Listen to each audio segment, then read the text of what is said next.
Mellere salam. Bugün yine de bir takıma vizanın müşterisi Varşava gelip otur. Biz hem onu Krakow'dan garşy almana gidip barýas. Ve giden mahallymyz size tren bilen nädip gidilişini hem görkezmek isledik. Belki täze gelenlere peýdasy diýer.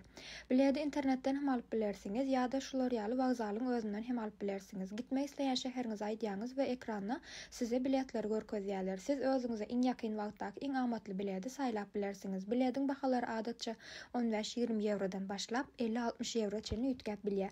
Sebäbi 1-2 klass premium trenler var ve studentler üçin elbette indirimli bahadan peýdalanyp bilersiňiz. Biletin wagty ýakynlanyna ekranda trenin haýsy perondan kalkyjagy görkezilýär.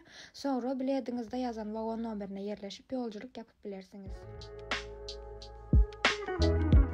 Biz Varşawanyň Chopin aeroportuna takıma vizanyň ýene bir müşterisini garşylamana geldik. Şamrat, hoş geldiniz. Hoş bulduk.